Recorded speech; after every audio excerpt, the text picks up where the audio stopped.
ചേട്ടാ നമുക്ക് 2 കണ്ടസ്റ്റൻസ് ഉണ്ട്. Very good. ഒരാൾ കൂടി ഉണ്ട്. ആൻഡ് ഫൺസപ്പോർട്ട് ടൈമിൽ ഇത് ആദ്യമായിട്ടാണ് പുറത്ത് നിന്ന്, അതായത് ഒരു ഇന്റർനാഷണൽ പെർഫോമർ വരുന്നത്. വിളിക്കാം അല്ലേ? വിളിക്കാം. Premjith from Singapore.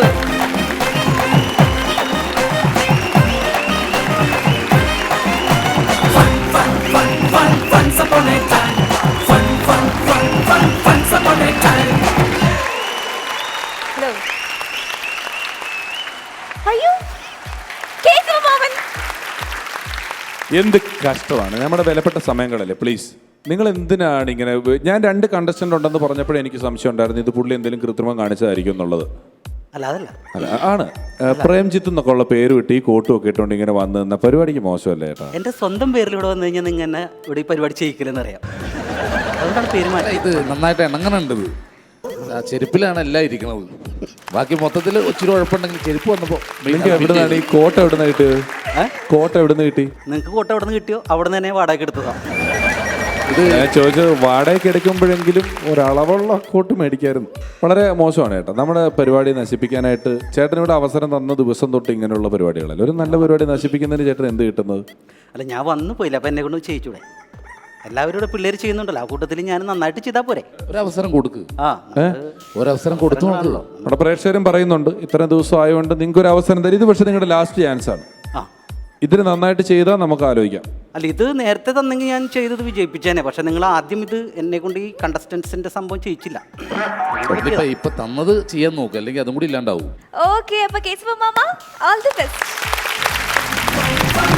മാന്യ സദസ്സിന് വന്ദനം. ചേട്ടാ, ഇവിടെ മാന്യ സദസ്സിന് വന്ദനമൊന്നും വേണ്ട. അപ്പൊ നിങ്ങളൊന്നും മാന്യന്മാരല്ലേ? പ്രിയമുള്ളവര്, ഇവിടെ ഒരുപാട് പേര് പരിപാടി ചെയ്തു. അതിന് വ്യത്യസ്തമായൊരു ഇതാണ്. നിങ്ങൾ അതിൽ കുറച്ച് ചിരി കിട്ടിയുള്ളെങ്കിൽ ഇതിൽ നിങ്ങൾ ചിരിച്ച് എന്തെങ്കിലും സംഭവിച്ചാൽ എന്നൊന്നും കുറ്റം പറയരുത്. എനിക്ക് പറയാനുള്ളത്, ഇത് ഞാൻ പല സ്ഥലത്തും പല വേദികളിലും ഞാൻ ചെയ്തിട്ടുണ്ട്. പക്ഷെ അവിടെയൊക്കെ ചിരിച്ചു ഉപ്പാട് വന്ന് ലാസ്റ്റ് പിഷു ഒരു ഉപകാരം ചെയ്യാമോ? എന്താണ്? എൻ്റെ ഈ ഷോ ടെലികാസ്റ്റ് ചെയ്യുമ്പോൾ അതിൻ്റെ അടിയിൽ കൂടി സ്ക്രോളിങ്ങിലൂടെ എന്തെങ്കിലും ഒന്ന് എഴുതി കാണിക്കാമോ? എന്ത്? ഇത് കണ്ട് എന്തെങ്കിലും ആൾക്കാർക്ക് ചിരിച്ച് വല്ലതും സംഭവിച്ചാൽ ഞാൻ ഉത്തരവാദിയും അല്ല, ഈ ചാനൽ ഉത്തരവാദിയില്ലാന്ന് പറയണം.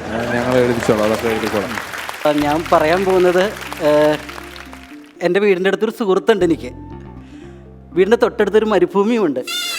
വീടിനടുത്ത് എവിടെയാ മരുഭൂമി ഉണ്ടാകുന്നത്? അല്ല, ഇവിടെ പിള്ളേര് വന്ന് കഥ പറയുമ്പോൾ അവർ വീടിൻ്റെ അടുത്തെന്നും പറഞ്ഞാണ് പറയുന്നത്. വേറെ ഇവിടെ നടക്കുന്ന കഥ അവരുടെ വീടിൻ്റെ അടുത്താക്കി പറയുന്നു. വിശ്വസിക്കാൻ പറ്റുന്നൊരു കഥ വേണ്ടേ പറയാൻ? എങ്കിൽ ശരി, ദുബായിലൊരു മരുഭൂമി പറഞ്ഞോട്ടെ. ഓക്കെ. ദുബായില് എൻ്റെ ഒരു സുഹൃത്തുണ്ടായിരുന്നു. നിക്ക് സുഹൃത്ത്, ഞാൻ ഒരു കാര്യം പറയട്ടെ. ഏതൊരാൾ കഥ തുടങ്ങുമ്പോൾ നിങ്ങൾ ആ ഇടയ്ക്ക് കയറിക്കൊണ്ട് നിങ്ങളുടെ കുറേ സുഹൃത്തുക്കളുടെ കാര്യം നിങ്ങൾ പറയും. എനിക്കുണ്ട് സുഹൃത്ത്, എൻ്റെ ഒരു സുഹൃത്തിൻ്റെ കാര്യം ഞങ്ങൾ പറയട്ടെ ആദ്യം, എന്നിട്ട് പറ നിങ്ങളുടെ സുഹൃത്തിൻ്റെ കാര്യം. അല്ലേ? ശരി, ഞാൻ പറയുന്നില്ല. എൻ്റെ ഒരു സുഹൃത്ത് ദുബായിലുണ്ട്. ആ സുഹൃത്ത് ഒരിക്കൽ മരുഭൂമിയിലൂടെ ഒരു യാത്ര നടന്നു. മരുഭൂമിയിലൂടെ ഇങ്ങനെ നടന്നു പോകുമ്പോൾ ഭയങ്കര ചൂടാണ്. ചൂട് കൊണ്ട് ഇദ്ദേഹം എന്താ പറയുക, വെള്ളം കുടിക്കാൻ വയ്യ. പുള്ളി ഇങ്ങനെ നടക്കുകയാണ്. നടന്ന് പോയി മരുഭൂമിയുടെ ഒത്ത നടുക്കെത്തി. വിയർത്ത് കുളിച്ചിരിക്കും പുള്ളി. ആ പുള്ളിക്ക് വിയർപ്പ് തുടക്കണ്ടേ? വിയർപ്പ് തുടക്കാൻ കയ്യിൽ ടിഷ്യൂ ഇല്ല. എന്ത് ചെയ്യും? ഗസ് ചെയ്യാൻ മാർക്കെങ്കിലും. കാരണം അടുത്ത സ്റ്റെപ്പ് എന്ന് പറഞ്ഞാൽ ചിരിച്ച് ചാകേണ്ട സാധനം പറയാൻ പോകുന്നത്. അറിയില്ല, ഞാൻ തന്നെ പറയണം, നിങ്ങളാരും ഇപ്പം ചിരിക്കരുത്, കാരണം കോമഡി വരുന്നേ ഉള്ളൂ. അങ്ങനെ എനിക്ക് പറയാൻ പറ്റുമെന്നാവും ക്ലൈമാക്സ്. അങ്ങനെ ഈ പുള്ളി വേർത്ത് ഇങ്ങനെ കുളിച്ചിരിക്കുകയാണല്ലോ. അങ്ങനെ ഇദ്ദേഹം എന്തെന്ന് വെച്ചാൽ ഇയാളുടെ പോക്കറ്റിൽ ഒരു തോക്കുണ്ടായിരുന്നു. തോക്കിങ്ങനെ എടുത്തിട്ട് ആകാശത്തേക്ക് നോക്കി ഒരൊറ്റ വെടിയാ. ടിഷ്യൂ എന്ന് പറയല്ല, ടിഷ്യൂ എന്ന് പറഞ്ഞല്ലോ. ആ ടിഷ്യൂ ഇങ്ങനെ എടുത്തിട്ട് ഈ വേർപ്പൊക്കെ ഇങ്ങോട്ട് അയാൾ ഒപ്പി.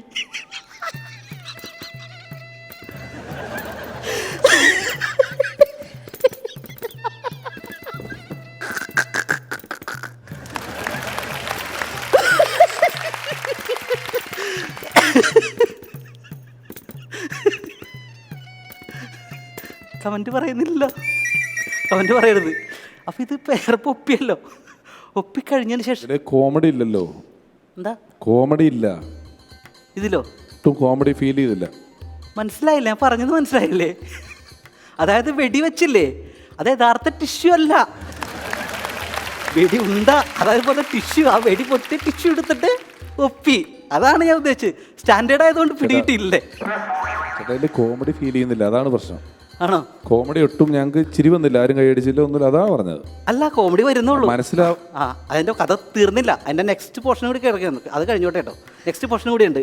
അങ്ങനെ ഇദ്ദേഹം ലാസ്റ്റ് വീട്ടിലേക്ക് പോകുന്നല്ലോ. വീട്ടിലേക്ക് പറഞ്ഞ ഒരു മാർഗ്ഗമില്ല പുള്ളിക്ക്. അങ്ങനെ ഇരിക്കുന്ന അവസരത്തിൽ പുള്ളി എന്താ ഒന്നും കൂടി ആലോചിച്ചു. അപ്പം നോക്കുമ്പോൾ ആ വെടി വെച്ച് തോക്കില്ലേ, അതിലൊരു ബുള്ളറ്റും കൂടി ഉണ്ടായിരുന്നു. എൻ്റെ പുള്ളി എന്താ ചെയ്യാന്ന് വെച്ചാൽ ആ ബുള്ളറ്റ് അങ്ങോട്ട് എടുത്തിട്ട് ഒറ്റ സ്റ്റാർട്ടാ.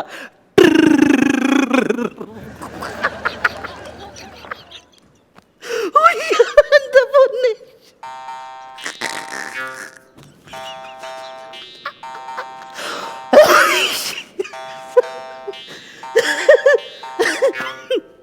എന്താ പൊന്നെ, തമാശ ഫീൽ ചെയ്യുന്നില്ല, കോമഡി ഇല്ല. തമാശ കോമഡി ഇല്ല. ഈ ബുള്ളറ്റിന്റെ സംഭവമൊക്കെ എൻ്റെ മോളൊക്കെ പറയുന്ന സംഭവമാണ്, നഴ്സറി സ്കൂളിൽ പഠിക്കുന്ന പിള്ളേർ പറയുന്ന സംഭവമാണ്. ഞാൻ പറഞ്ഞത് മനസ്സിലായി. ആ ബുള്ളറ്റ് ഇല്ലേ, ഇല്ല, കോമഡി ഇല്ല. കോമഡി ഉണ്ട് ഹേ. ഒട്ടുമില്ല. കോമഡി ഇല്ല ഹേ. അതെന്താ അങ്ങനെ പറയണത്? ഇല്ലേ? ഏയ് ഒട്ടുമില്ല.